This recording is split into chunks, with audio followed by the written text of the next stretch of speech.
IELTS Trial Test by Cameron Murtuzov. Based on standards of Cambridge University Press and Cambridge Assessment English 2021. This recording is copyrighted. This is IELTS Trial Listening Test. You will hear a number of different recordings and you will have to answer the question on what you hear. There will be time for you to read instructions and questions and you will have a chance to check your work. All the recordings will be played once only. The test is in 4 parts. At the end of the test, you will be given 10 minutes to transfer your answer to an answer sheet. Now turn to Part 1. Section 1. You will hear a conversation between a cashier in a bank and a customer. The customer is asking for advice about traveller's checks. First, you have some time to look at questions 1 to 3.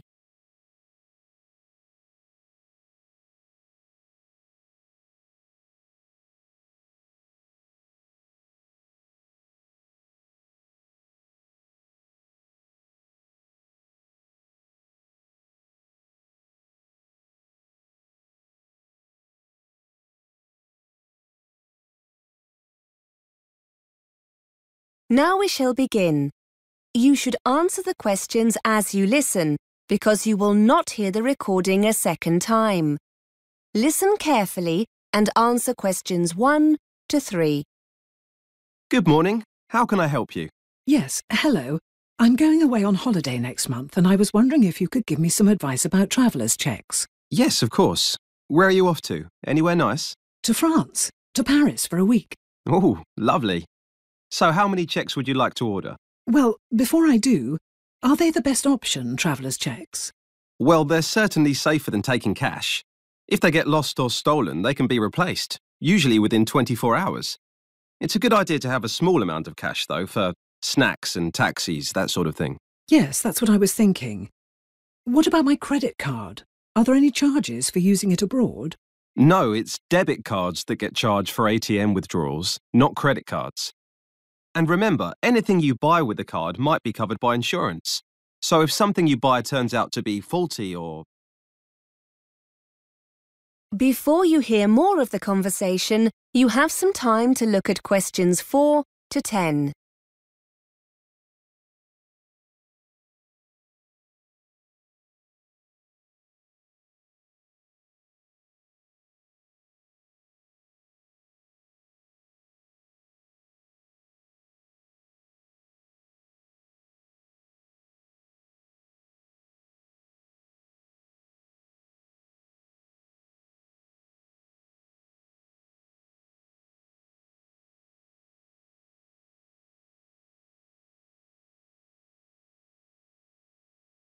Now listen and answer questions 4 to 10. So it's probably a good idea to do all 3 then. Traveller's checks, credit card, some cash, yes? Yes.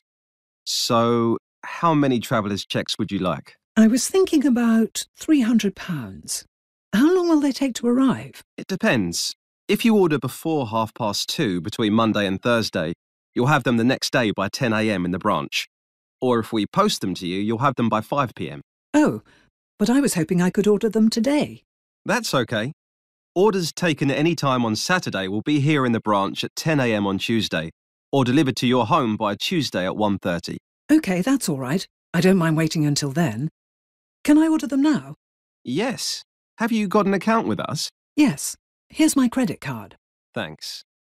Let's just log in and I can place an order for you. Could you confirm your date of birth? 15th of the 3rd, 1975. What's the commission on the checks, by the way? It's 1.5%. That's pretty standard, I think you'll find. And what happens if I don't spend them all? Will I be able to bring them back? Yes, no problem. We buy them back and there are no additional charges or conditions of return. So, would you like me to go ahead and place an order? Yes, please. Would you be coming in to collect them? I don't think I'll have the chance to come into the branch on Tuesday. Could you send them to my house? No problem. Can I just check your address? 54 Tavistock Road? Yes, that's right. Postcode CB1 3LR? That's it, yes. OK. So that's £300 worth of travellers' checks. Yes, please. Now, what about euros? Would you like to order any? No, thank you. I still have some at home from the last holiday. I forgot to change them at the airport when we got back. I was going to give them to our daughter, but I'll treat myself for a change, I think. Good idea. So, £300 in travellers' cheques. Could I ask you to sign here to confirm the order? Thank you. OK, that's done for you. Your cheques will be with you by 1:30 Tuesday. Someone will need to be at home to sign for them. Will that be OK? Yes, I'll be at work, but my husband will be in. Is that OK? Yes, that's fine. Have a lovely holiday. That is the end of section 1. You now have half a minute to check your answers.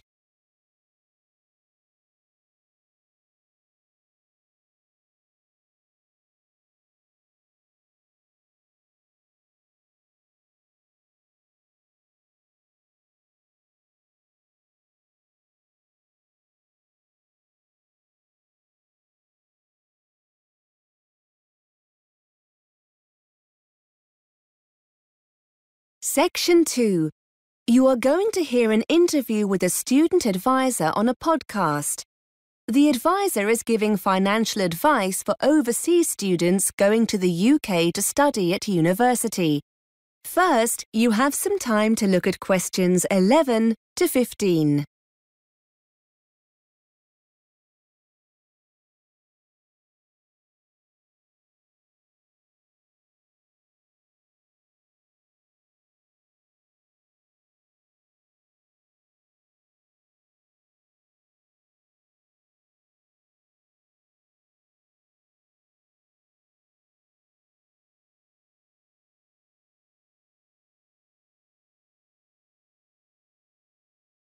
Now listen and answer questions 11 to 15.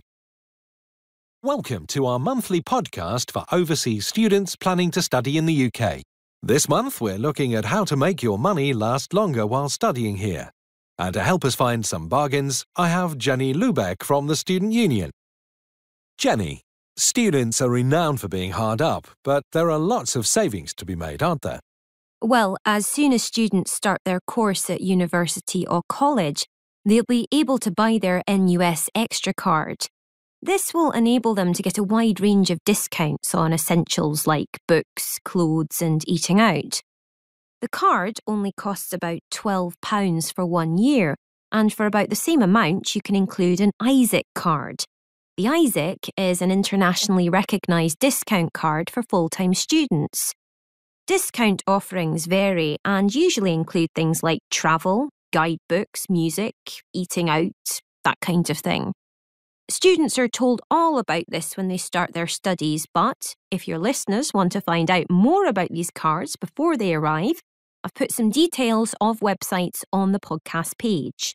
Now, travel costs can mount up for students, can't they? I know the ISIC card is useful here, but are there any other things students should be aware of? Understandably, lots of overseas students like to take the opportunity to travel around the country whilst they're in the UK, and for this reason, I'd strongly recommend they invest in a young person's rail card. To be eligible, you need to be between 16 and 25. Mature students over the age of 25 can also apply, so long as they're in full-time education. You can buy a 1-year or 3-year card, and it gives you a third off rail journeys across the UK. The card also gives you access to competitions and things like theatre discounts and holiday offers. At the moment, a 1-year card costs £28 and it's £65 for a 3-year card. Before you hear more of the interview, you have some time to look at questions 16 to 20.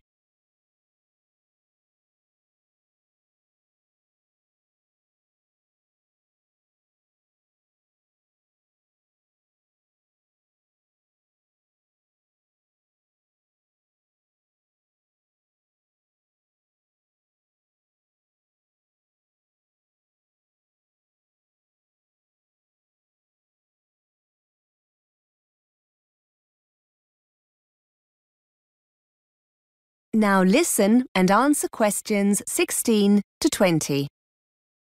And what about buses? Well, as well as the rail card, it's also more than likely the local bus operators will offer discounted bus travel with their own travel cards. These aren't aimed specifically at students, but can still save you a lot of money if you use the buses regularly. You can usually get these cards for a week, a month, a term, or a whole year, with bigger savings the longer the period. Another advantage of these cards is that, as well as making it cheaper to commute to and from university, you'll also find them very handy free transport whenever you need to do some shopping or visit friends in your area. Are there any cultural things that students coming to the UK might not be aware of that can save them money? Some overseas students are surprised by the amount of recycling that goes on in the UK and how much money can be saved in the process. There'll be a roaring trade in used course books in the student union on campus. Lots of students who were on the same course as you the year before will be selling their books at the end of their course. They'll be a lot cheaper than buying them new. Off campus, you'll find lots of charity shops in your local town centre with a good selection of novels, and you'll often get some really nice clothes, CDs and DVDs that people have donated, and all at very cheap prices. Of course, shopping in this way means you're contributing to a worthwhile cause as well. And check your local paper frequently for car boot sales. Car boot sales are a very British style of market, where private individuals come together to sell home and garden goods. In fact, they're a great way of recycling some of your own unwanted stuff and can help you make some money in the process. Finally, there are websites and mailing lists where local people offer up items they no longer want for free, as long as you agree to collect them. That is the end of section 2. You now have half a minute to check your answers.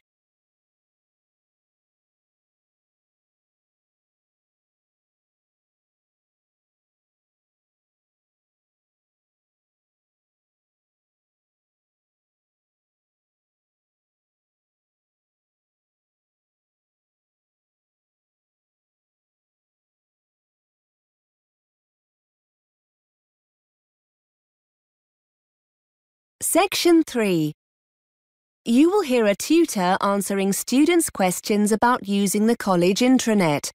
First, you have some time to look at questions 21 to 25.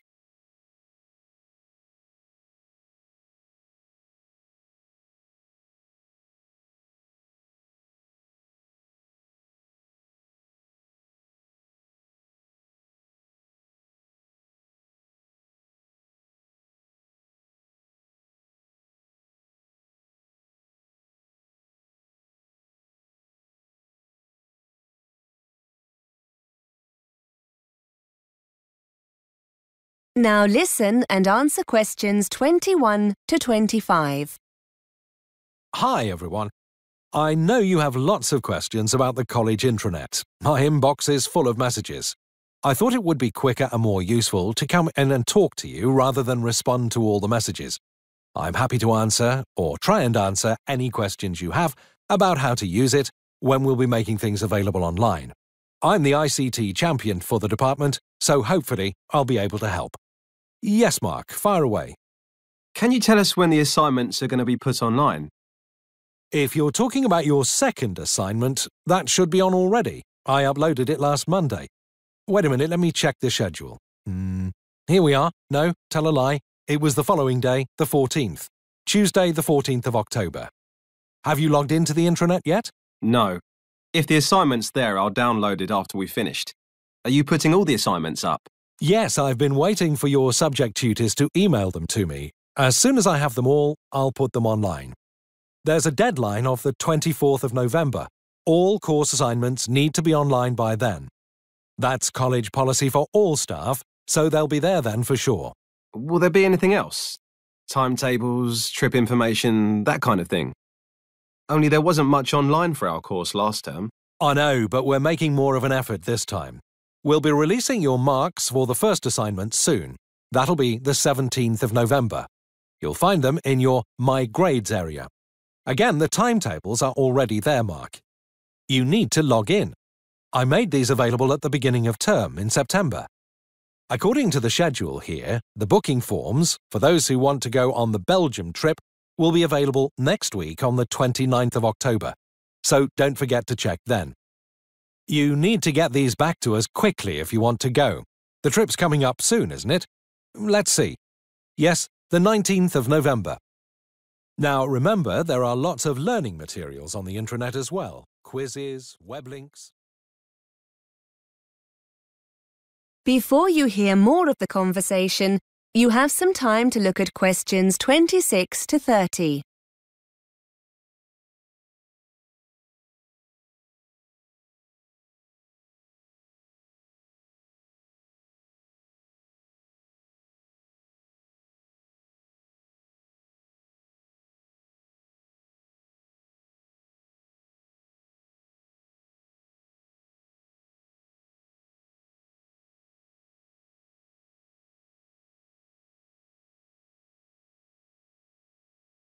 Now listen and answer questions 26 to 30.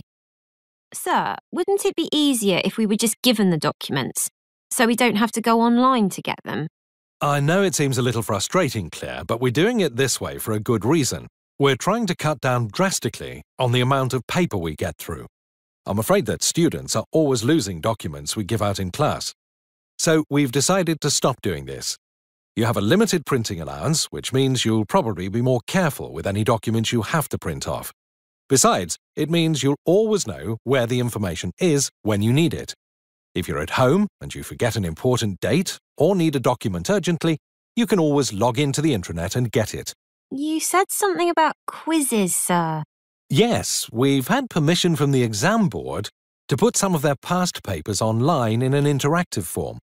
That means you'll be able to get answers immediately with some feedback. They'll make a nice change from using the paper copies. Most of them are already online, and I'll be putting the rest on over the next couple of weeks. As I said, these are authentic past papers, so you'll get a really clear idea of your progress. Just to let you know, the technology tracks your scores, so your tutors will be able to tell who's having problems and what areas of the syllabus you might need help with. So it's definitely worth spending some time doing them. That is the end of section 3. You now have half a minute to check your answers.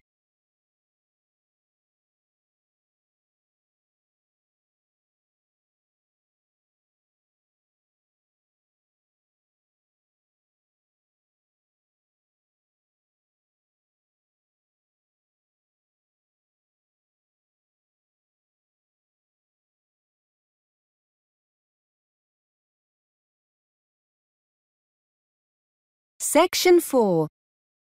You are going to hear a tutor giving a lecture on the subject of obesity. First, you have some time to look at questions 31 to 34.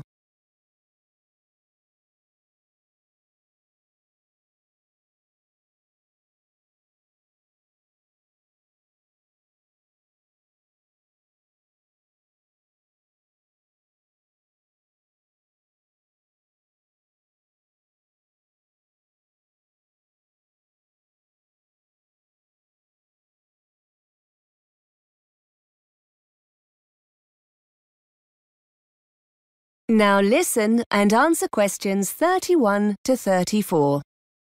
Good afternoon. Today we're continuing our investigation into obesity. We've looked at several factors causing obesity, including lack of exercise and a general sedentary lifestyle, and the role the media plays in promoting the consumption of high-calorific food. In the coming weeks, we'll go on to examine serious eating disorders, such as anorexia nervosa and bulimia nervosa. The decline in formal eating times within the family and the subsequent increase in the degree of snacking that takes place have had a significant effect on obesity. Today, we're going to turn our attention to an example of this, what has been termed emotional hunger or emotional eating, as opposed to the consumption of food to satisfy a physical need. Studies have uncovered how our emotional state can lead to us eating more than we physically need. It was originally believed that negative emotions brought on through depression or anxiety were the main cause of this. But it is now acknowledged that positive emotions can have a similar effect on our eating habits. Not everyone is susceptible to emotional eating, and even those who do suffer have highly individual symptoms. However, there are common themes. It seems that people who are already overweight are more susceptible to emotional eating when suffering negative emotions than those who are underweight. Equally, excessive eating of this kind can happen during or after happy events, when larger meals than normal tend to be eaten. So, what are the signs that someone is eating to satisfy an emotional stimulus? Well, there are several differences between emotional and physical hunger. Those experiencing emotional hunger will feel the urge to eat all of a sudden. This compares to the gradual sensation of hunger that occurs with a physical stimulus. Interestingly, and I'm sure many of you will recognize this, when you're eating to satisfy an emotional need for food, the craving will often be for a specific item, like a pizza or something sweet like ice cream. In this kind of situation, nothing else will really satisfy the craving. When the urge to eat is driven by a physical need, you're far less bothered about what you eat. Emotional hunger makes the individual feel the craving must be satisfied immediately by whatever the specific kind of food is. I'm sure we've all experienced that feeling. I must have some chocolate now. In contrast, the need to satisfy sensations of physical hunger seems less urgent. Emotional eaters will carry on eating even when they're full. A person eating to satisfy a physical hunger will be more likely to stop. Finally, and probably not surprisingly, feelings of guilt often follow emotional eating, but not when eating normally. This has serious consequences for those working with patients suffering with obesity. One way to deal with this is to educate sufferers into understanding the different symptoms of physical and emotional hunger, and to try to help them identify the pressure points during a typical day when daily stresses occur. Being conscious of one's eating habits is the first step in dealing with the problem. That is the end of section 4. You now have half a minute to check your answers.